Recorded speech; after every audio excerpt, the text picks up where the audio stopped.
everyone. Wendy back on a Wednesday with another story. Today's story is titled Last Stop on Market Street. This is written by Matt De La Pena and the illustrations are by Christian Robinson. I was inspired to choose this story by my colleagues Jillian and Christine, who some of you may have joined for some of their social justice talks that you can also find here on our First Up social media. This story today, Last Stop on Market Street, is about a boy named CJ and his grandmother, who he calls Nana. And they go on a bus ride through their neighborhood, discovering beauty and wonder and vibrance. Let's see. Last stop on Market Street. CJ pushed through the church doors and skipped down the steps. The outside smelled like freedom, but it also smelled like rain, which freckled CJ's shirt and dripped down his nose. He ducked under his Nana's umbrella, saying, "How come we gotta wait for the bus and all this wet?" "Trees get thirsty too," his Nana told him. "Don't you see that big one drinking through a straw?" CJ looked for a long time, but he never saw a straw.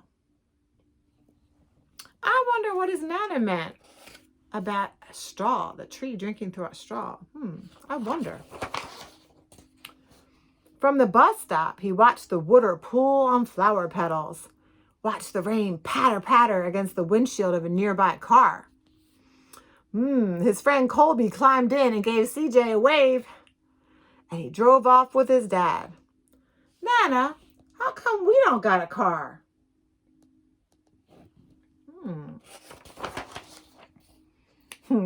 "Boy, what do we need a car for? We got a bus that breathes fire.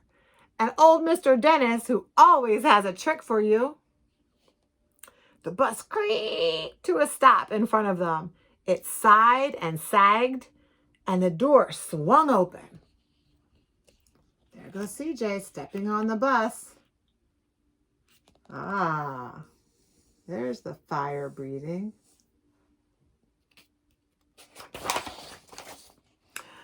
"What's that I see?" Mr. Dennis asked. He pulled a coin from behind CJ's ear. And he placed it right in his palm.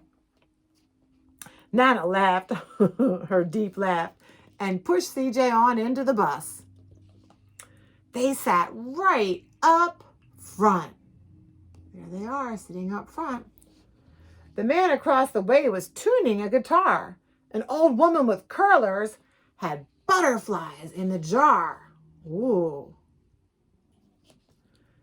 Nana gave everyone a great big smile. And good afternoon. She made sure CJ did the same. CJ was meeting all different kinds of people on the bus. The bus lurched forward and stopped. Nana hummed as she knit. "How come we always got to go here after church?" CJ said. "Miguel and Colby never have to go anywhere." "I feel sorry for those boys," she told him. "They'll never get a chance to meet Bobo or the sunglass man. And I hear Trixie got herself a brand new hat." CJ stared out the window, feeling a little sorry for himself. He watched the cars zip by on either side and watched a group of boys hop curbs on bikes.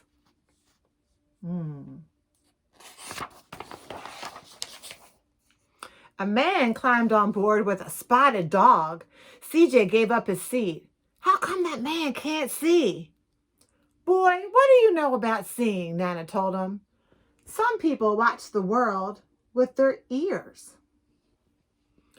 "That's a fact, and their noses too," the man said, sniffing at the air. "That's a mighty fine perfume you're wearing today, ma'am." Nana squeezed the man's hand and laughed her deep laugh. There they are, shaking hands. Two older boys got on next. CJ watched as they moved by and stood back. Sure wish I had one of those. He sees them listening to music on their headphones. Nana set down her knitting. What for? You got the real live thing sitting right across from you. Why don't you ask that man if he'll play us a song? CJ didn't have to. The guitar player was already plucking strings and beginning to sing. To feel the magic of music, the blind man whispered. I like to close my eyes. Nana closed her eyes too. And so did CJ and the spotted dog. They all closed their eyes and just listened to the music. Do you ever listen to music? Cool. Wow, now CJ's using his imagination while he's listening to the music. And in the darkness, the rhythm lifted CJ off of the bus and out of the busy city. He saw sunset colors swirling over crashing waves, saw a family of hawks slicing through the sky. Wow, saw the old woman's butterflies dancing in the light of the moon. Wow. CJ's chest grew full and he was lost in the sound, and the sound gave him the feeling of magic. Wow, great imagination. The song ended and CJ opened his eyes. Everyone on the bus clapped, even the boys in back. Nana glanced at the coin in CJ's palm. CJ placed the coin in the man's hat. Wow, how generous. Very thankful for the music the man shared. Let's stop on Market Street, Mr. Dennis called. And Nana waves goodbye to Mr. Dennis, and CJ's getting off the bus.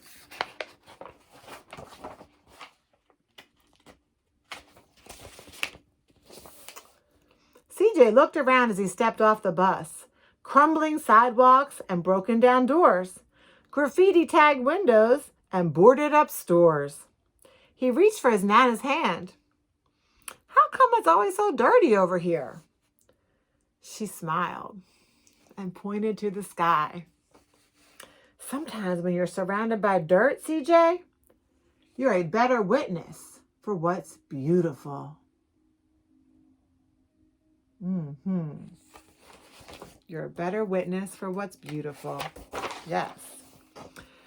CJ saw the perfect rainbow arcing over their soup kitchen. Whoa, look at that rainbow. He wondered how his Nana always found beautiful where he never even thought to look. He looked all around them again, at the bus rounding the corner out of sight, and at the broken street lamps still lit up bright, and at the stray cat shadows moving across the wall. Wow, CJ's looking closer, so he too can find the beauty. When he spotted the familiar faces in the window, he said, I'm glad we came. Wow, is that Miss Trixie with her new hat? They're waving, hello. He thought his Nana might laugh her deep laugh, but she didn't.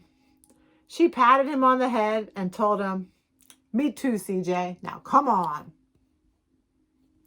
And there's Nana and CJ helping to serve food to their neighbors. And after the day, they wait for the bus and get ready to head home. And that's the story of the last stop on Market Street. Thanks for joining today. Take care, everyone.